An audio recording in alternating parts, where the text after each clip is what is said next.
And welcome in. This is I'm going to call it a GC quotations live, not actually a GC live. We're not live, but a special edition of the GC live show, the GC podcast. I'm Wes Mitchell. He is Collyn Taylor. We're previewing the South Carolina baseball regional that is going to start at noon on Friday. And hopefully, if you have a chance, either Thursday night or Friday before first pitch, you can get a little bit of preview to get you in the mood for some baseball. Should be a big, exciting series. Collyn, I'm looking at you. Is that your first time seeing our little new show intro? I saw. Yeah. I was Okay. I was like 10, 9. I was hyped. The only thing Yeah. is, the only thing I'm bummed about is I'm not in any of the intro. Yeah, you are not. I'm not in any the background of the video making a creepy face. That's the only thing that I think can make it better. We can maybe make that happen. We can sneak you in there, man, at some point. Shot me into the background, a clowny run in or a celebration or something. We're actually going to just sneak a small, just little tiny Collyn in every single clip.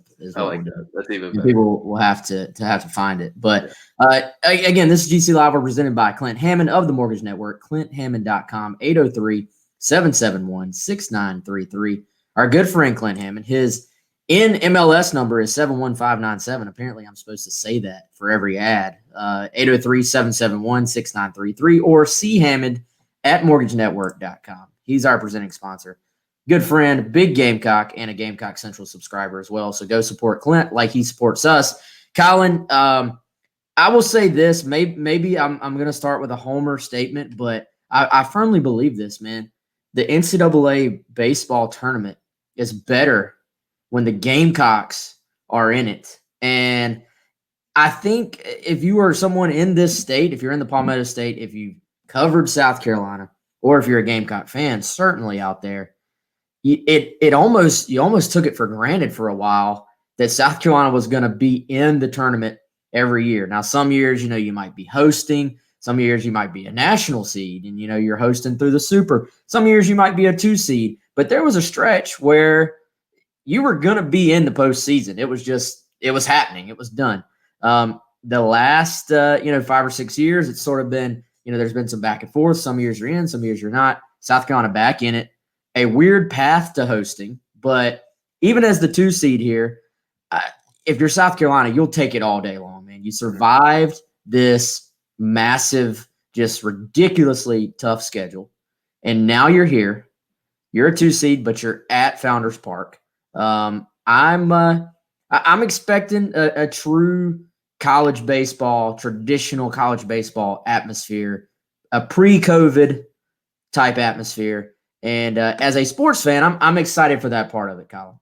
Yeah, I mean, listen, college baseball, it's not only better when South Carolina is in the tournament, it's better when Founders Park is getting to host NCAA tournament games. I mean,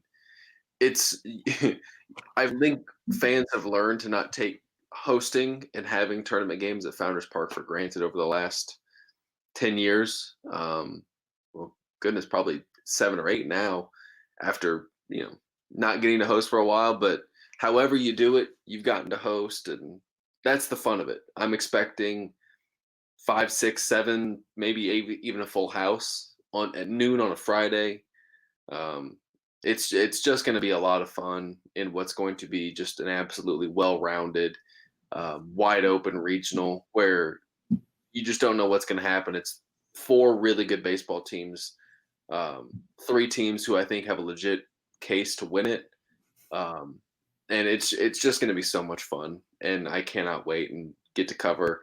This will be my 3rd postseason and 2nd getting to cover them hosting. So fantastic. And postseason baseball is unlike anything you're going to find in college sports, and it's just so much fun.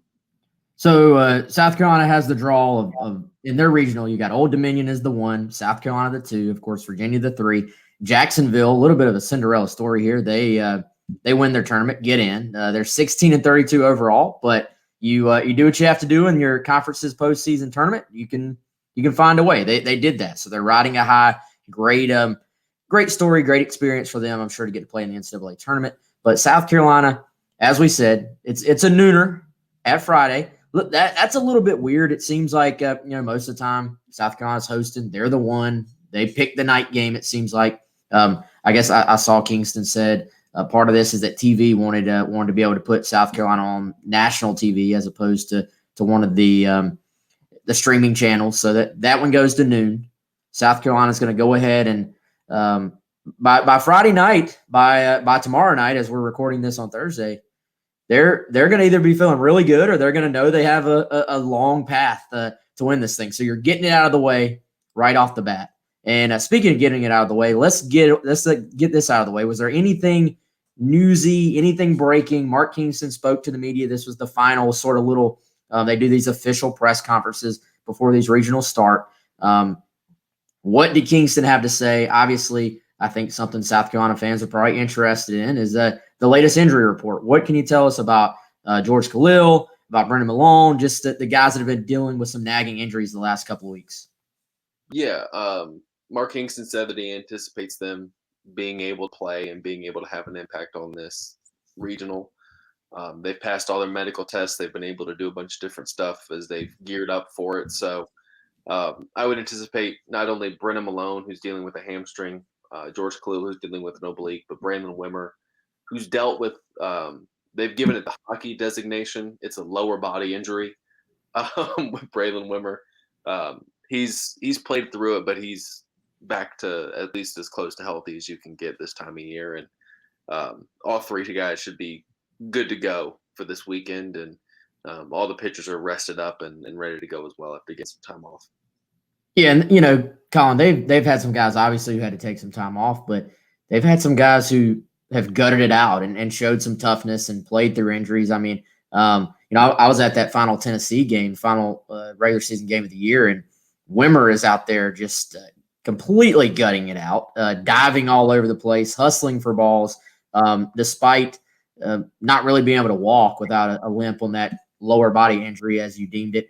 I would probably say it was an ankle, but you have to be weird about things in sports these days. So the lower body injury there, he gutted it out, and I respect that. I think it was you had several guys, it sounded like, that have sort of maybe we're at a point. I know you want to make a run in the SEC tournament if you're South Carolina. I know you don't want to go out there and just lose the first game and come home. So I'm not spinning that in any way. But once you lost and the reality set in, there probably were some built-in advantages to actually getting some time off when you're talking about a team. I remember I was listening to Derek Scott and Tommy Moody just at the beginning of that final Tennessee game, and they're just rattling off guys that are either out or playing banged up, and guys that maybe aren't even on the injury list, but they're still just having to tough it out as well. So there are some built-in advantages, I think, for South Carolina in being able to get healthy, reset mentally, and get ready for postseason play. Yeah, and listen, trust me, I think all of the media, the fans, everybody would have enjoyed seeing and covering a deep run in Hoover. But to be honest, the team got eliminated. Their plan kind of backfired and throwing CJ Wines and then not going to their bigger arms early, but they got back on Wednesday. And then they had Wednesday through, Thursday night, essentially 8 days, almost 9 days, to take a deep breath, get healthy. And I think that's going to be more beneficial to South Carolina in the long run than being a one seed or hosting a regional. And they even got to host. So it's not like they lost out on anything going to Hoover and losing that first game. So they've had time to rest. They've had time to relax and just get right mentally. And I think that's going to be huge for them. They seem confident. They seem ready to go.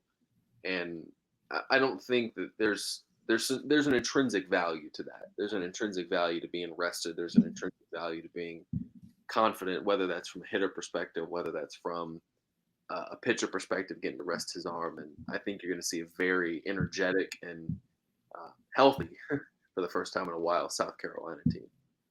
Yeah, and I think anytime you take a break, there's always sort of that give and take. You get you get a break. You get to maybe rest your arm a little bit. You get to maybe there's a muscle that's hurting. You get a little bit of extra time, but you don't want it to get rusty either. So there's always a little give and take there. There's a little extra nerve when it comes to postseason ball. There's an extra there's almost it's a weird just feeling in the air, I feel like, when you're in playoff ball at any level, really, because one little thing here or there can be the difference in your season continuing or ending. And that's also, I think, what is so fun about postseason ball. And we're gonna get that here on Friday. South Carolina, Virginia, noon. What can you tell us, Collyn? What do you know about Virginia? Obviously, we'll get into Andrew Abbott here in a second. He's their stud. He's their guy on the mound. You're going to have a great, as you termed it before we came on, a pitcher's duel between he and Brett Carey. We'll get into that here in a second. I'm looking at Virginia's resume. I'm seeing they actually had a really nice run in the ACC tournament. They're coming off a semifinal berth. They actually lost to Duke, who was the ACC tournament champion. That obviously these game ones and regionals, generally it's about the pitching. It's about who can make play, who can maybe scratch across, a couple of runs when you need to. So, but as far as Virginia as an overall team, what can you tell us? That they don't have an extremely great record. So, what do you know about Virginia? They're a team that's going to make you earn it. Everything that you get, whether that's offensively as a pitching staff or whatever, they're going to make you earn it. They're an offense that doesn't strike out a lot. They get on base quite a bit. They have a really good on base percentage. An offense that doesn't strike out, they make you get them out, whether that's from flying out, whether that's sack bunting, whether that's anything like that. They're going to make you earn it. And as a pitching staff, the same way. They don't walk a lot of guys. Abbott obviously has their biggest strikeout numbers, but they've struck out over 550 guys this year. And they're defensively, they have a 9.75 fielding percentage. So it's an offense that's not power happy, but they're going to, rattle off 2, 3, 4 singles in an inning, a double mixed in there, and really make you earn everything you have. And it's a bullpen that can shut you down too. So South Carolina's got their work cut out for them. But it's gonna be a good test because Virginia doesn't make a lot of mistakes, and if you beat them, you've earned a win over Virginia. Collyn, those teams, it seems like in postseason play, can be very sneaky, especially if if you're South Carolina. I mean, I was just looking at the comparison. South Carolina has hit 78 home runs this year, and Virginia has hit 35. So from a power perspective, just statistically speaking, I mean, we're night and day here. But now, the problem is with modern baseball, analytics and all this, you have the whole most at bats for teams built like South Carolina. It's home run, strikeout, or walk. A lot of times it seems like Virginia can be very annoying if you're an opposing fan or an opposing pitcher when you see a team that actually does maybe use all parts of the field, string together hits like you're talking about. If you're South Carolina and you're getting your power numbers, if the ball is flying out on on Friday afternoon, then maybe it doesn't matter. But if you're South Carolina and you're not getting your home runs and you're not getting your big innings, then that's a team that can be very, very almost annoying because that used to be the norm. Good hitting teams were able to do things like that. Now it's almost kind of a little bit of a throwback. It sounds like, at least from what I'm seeing statistically, and it seems like, Collyn, both teams are going to pitch. If you just look at the stats, both teams have some pretty solid arms and have pitched. Just overall, their numbers are actually pretty similar in that standpoint. Yeah, no, it's a Virginia team that's very annoying. They do enough offensively, and their pitching staff's probably their strong suit. Their numbers offensively are better than South Carolina's, but yeah, their team ERA is better. Andrew Abbott's obviously a different kind of pitcher. I mean, just a stud. But teams are only hitting 243 off of them, and not hitting for a lot of power. I mean, they're only slugging 370 off Virginia's pitching staff. So it's a team that does well limiting damage. They've only given up 188 earned runs all year. So this is a staff that South Carolina is really going to have to be aggressive early. They like to fill the zone up. They like to throw strikes. And if South Carolina gets a pitch in the zone that's hittable, you have to be able to take it the other way and hit it where they've pitched it. And if they don't do that, they'll be in trouble. And if they can do that and are able to get some big hits and big moments, which they've struggled with at times this year, then you feel good about your chances. But yeah, it's a pitching staff that doesn't walk a lot of guys. They strike out a lot of guys. Teams don't hit all that well off of them. So you're going to have to earn everything you get from all the guys that they're going to trot out at you. Yes, let's talk about this starting pitchers matchup.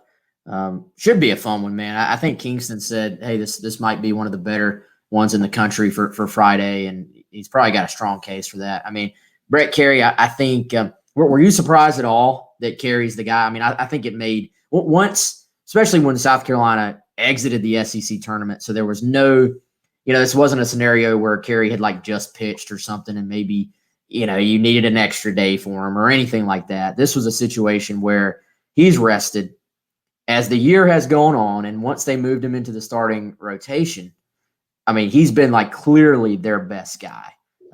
If you're South Carolina, coming out of the losers bracket is going to be very, very difficult. Yeah. So, I mean, to me, is it safe to say this was a no-brainer to start Carey? Was there any, do you save him for game two, or do you think it was a pretty straightforward decision, man?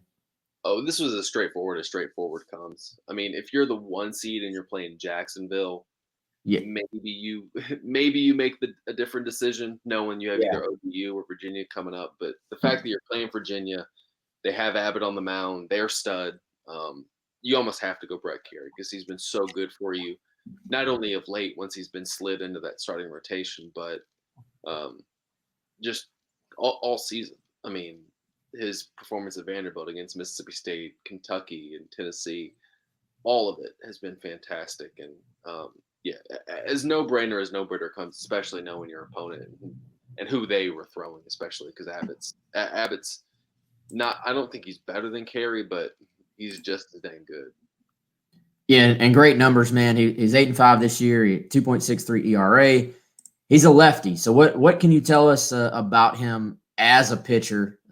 Any thoughts or knowledge on his style? What South Carolina can expect from him as far as like a repertoire? I know you said they're going to fill it up regardless. They're not going to give you anything. South Carolina's going to have to go out there and earn it. But do you have any sort of additional knowledge on what type of pitcher he is, Collyn? Yeah, I mean, he's a guy that's going to be mid to low 91, 95 with his fastball. He's got some good, the word spin rate. Spin rate just helps you elevate the fastball. It creates some deception, so he has some of that. He has deception there. The breaking ball is not afraid to fill up the zone and just throw it in there and challenge hitters. It's not all the way over the top from an arm angle perspective, so they've been doing a lot of work with Skylar Meade, who's a lefty. But he's a competitor, man. It might not be the most overpowering stuff. He's not going to come in there like a Thomas Barr and be pumping 96, 97, but crafty lefty, can ratchet it up to 95 when he wants to, and gets a lot of movement on his pitches with a really good curveball. So South Carolina's got their work cut out for him, and if they can get to him early, you feel good about their chances. But if not, he could probably settle into a group if he really wanted to, and they're going to have to take advantage of a pitch up at the zone. He likes to throw it up because he can. Say that, so it'll be interesting.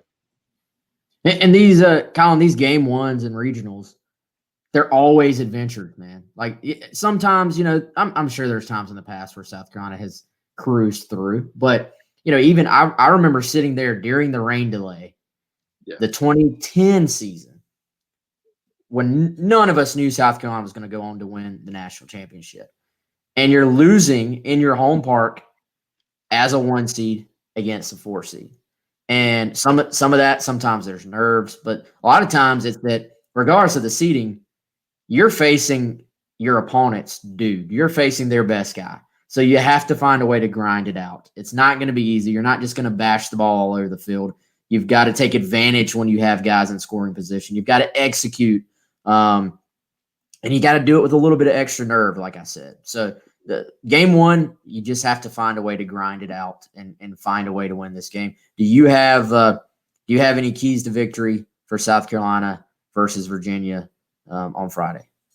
Yeah, start early. You need to put some offense up early against Abbott. If you can do that, it kind of takes some of the weight off. You know, they've played from behind. It feels like all SEC play for the most part, and they've done well battling back.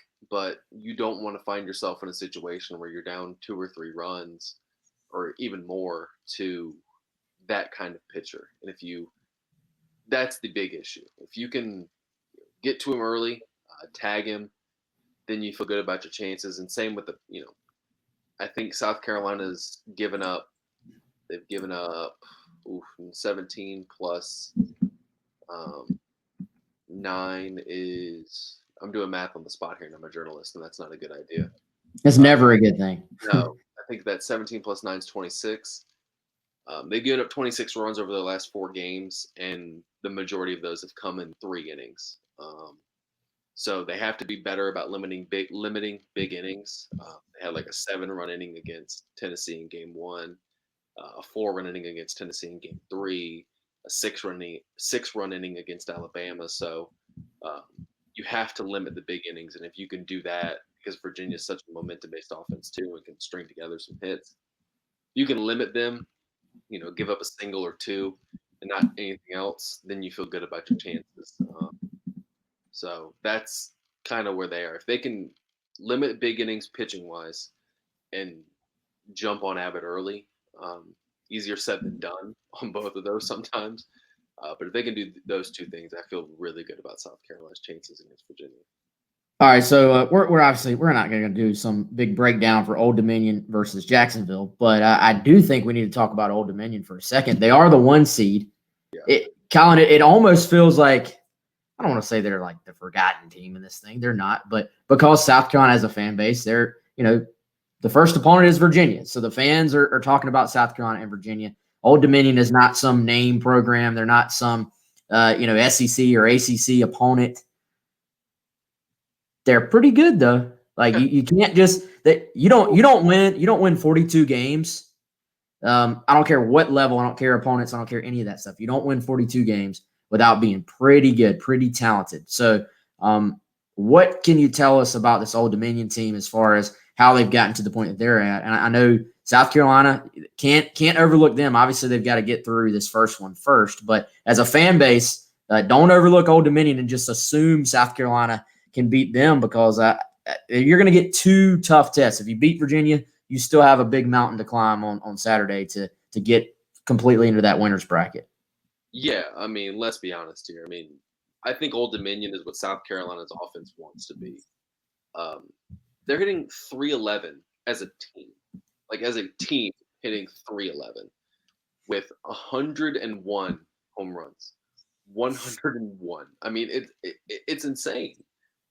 They're slugging .554 as a team, on base percentage of 405. I mean, as a pitching staff, it's good, not great. They do enough. Like, listen, when you're scoring like 8 runs a game and hitting 100 home runs, your pitching staff doesn't need to be the 90s Braves. I mean, let's be honest here. I mean, their pitching is serviceable and good enough, but where they make their money is their offense. That's how they win games. I mean, I'm looking now. They have 1, 2, 3, 4, 5, 6 nearly everyday starters hitting over 300. 6. And of those, 4 are hitting at least 330. I mean, this is just an insane offensive lineup. And if both teams win, you're probably looking at Brandon Jordan pitching against them, is my guess. Mm-hmm. So this is just it's an offense that you have to be so wary of. It's just okay defensively. They have some really good bullpen pieces. So this is a team they're ranked in the top 15 for a reason. They're a top 16 seed for a reason. And it's in large part because of this offense. And, South Carolina overlooks them. They could lose, just plain and simple. And I think that's going to be, if South Carolina beats Virginia and Old Dominion obviously beats Jacksonville, which I think Old Dominion will, it's going to be a really tough test for them, because this offense is unreal. Yeah, dude, I was doing the same thing you were doing. I was counting these guys that were over 300, and then I went by OPS. So if you're not an average guy, if you're an OPS guy, a little more new school, which I think OPS, without getting into like the super deep analytics, OPS is a pretty good judge of if you can hit and can hit with some power. And dude, they have literally 5 guys in their lineup with an OPS over 1,000, and then the next guy is 986. So they match. That is insane. One kid, Kyle Battle, great baseball name, Kyle Battle. I hear you, with a 710 slugging percentage and 18 home runs. So, dude, that's impressive. Again, don't care what level you're at. Very impressive. And this is something to me that's kind of fun when we get into regional play. Is you sort of find out, those guys wouldn't put up those numbers obviously if they're playing in the SEC each week. Right. But those guys, if you do that at any level, you're pretty dang talented. So I like this I like these little battles where we find out, okay, does this sort of big fish in a small pond that is just absolutely raked, how does it match up when they face an SEC team, maybe with not quite as good a number? So those little matchups are fun, and that obviously if you're South Carolina, you hope you get to that point that we're having this conversation about Jordan versus these bashers in the ODU lineup. I'm with you, man. Looking at not to just, hopefully we don't have any Jacksonville fans listening to the preview pod saying y'all don't even talk about Jacksonville. It's hard. They're 16-32. It's hard to give them. I know in the open, Collyn, you said there's about 3 teams that have a chance to win this thing. Yeah. It's hard to, with an honest face, sit here and say that Jacksonville has a real shot to win it. Now, anything in sports can happen. We know that. But you almost kind of think this is one of those situations where they'll tell their grandkids about how they went on this miraculous run to get to play in the tournament. If they win a game once they get here, then that's impressive. Yeah. No, I'm with you. And it's not a terrible offense. Hitting 262 as a team. They're not slugging all that well, but it's not a terrible offense. I mean, their pitching has just struggled this year. I mean, team ERA of 6.29. They've walked 244 guys. They don't strike out a bunch of guys. Teams are hitting 270 off of them. This is a team that is going to struggle against, I think, really good teams. And you have 3 really good teams in this regional. So, congrats to Jacksonville for making it this far. And I'm going to feel really dumb if Jacksonville goes on a run. But just based off the numbers and kind of based off, they're probably a little out of gas, I would assume. Yeah. Emotional high that was last week. It might be so tough for them especially against Old Dominion, who can rake, and then against either Virginia or South Carolina. I find it really, really tough to see a feasible way for them to win this regional. Yes. All right, dude. Final thoughts here. Regional. We're obviously. I'm glad Gamecock Central is going to get to cover another postseason. It's fun. It's fun for everybody. It's fun for everybody on the message board. The fan base gets excited. Do what? They win. Yes, they win. Well, they get excited, but it's just it's a pissed off excited. It's a different type of reaction. Different kind of emotion after that. Same level of posting, but different kind of emotion going along with it. Yes, there's a reaction regardless. Yeah. So what's you gave us your key for South Carolina versus Virginia. What's your overall key, either for South Carolina or just if you want to say in general, what needs to happen for one of these 4 teams to be feeling really good come, I guess, Sunday and be like, hey, we're moving on? If you're South Carolina, you have to hit. I mean, they absolutely have the arms and the depth of arms to win not only a regional, but I think they have the pitching to win a super regional. This South Carolina team is going to go as far as its offense is going to take them. You hope that facing the Arkansas, the Ole Misses, the Mississippi States, the Tennessees of the world, the back half help you. But if you're able to put up runs and get hits with runners in scoring position and put up runs not only in a game but early, I think South Carolina feels really good about their chances. And if you're another team, you have to get to South Carolina's bullpen and really tax them. If you can beat them early, then that's when you feel good about yourself. But if you're South Carolina, it's timely hitting. It's being able to get on base and work counts and get into a team's bullpen.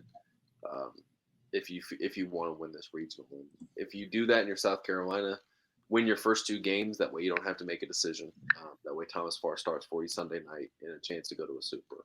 And I think that's what South Carolina needs to do if they're going to win this thing. Yeah, if you do that, it's very clean. You don't. It's really, if you're winning, it's no different than, as far as how you set your pitchers. It's no different than a regular SEC weekend. If you're winning, you play your 3 games and you go out there, you do everything you can to win. And South Carolina's been setting their staff in order to play a 3-game series all year long. So it's really not that much different. If you drop a game here, drop a game there, start having to play an extra game to stay alive, that's when you really get yourself in trouble. And that's when, Collyn, at that point, it becomes one of those scenarios where a guy, and we've seen kids do this though, a guy gets asked to maybe step up and do something he hasn't had to do all year. Maybe he has to, throw extra innings. He has to be more of a long relief guy instead of a short relief guy. Sometimes, I think South Carolina's probably started enough guys that, you could get, there's guys that have experience starting at least, but we've seen in the past, that's how South Carolina found Michael Roth as a true starter, was by necessity. So it's very clean if you just win. It gets very weird and you're piecing stuff together. You're trying to just find a way if you lose, and you're having to sort of battle through it. So we'll see which path South Carolina takes. Either way, no matter what happens, Collyn will have you covered on GamecockCentral.com. Either way, it's going to be fun to watch. It's going to be entertaining, I feel like. So I'm excited. Collyn's excited. I hope y'all are as well. Collyn, you got any closing thoughts, man? No, I'm just ready for it. Like we said, postseason baseball is better when South Carolina's in it and hosting. I'm really looking forward to what's going to be, my guess, a very entertaining regional. No doubt. So again, South Carolina, Virginia, noon. For the people that always say, what channel is the game on? The game is on ESPN2, yes. Not ESPN1, ESPN2. And but check out GamecockCentral.com. We'll have complete coverage, and we're looking forward to it. For Collyn, I'm Wes. Thank you for joining us, and we'll see you at Founders Park.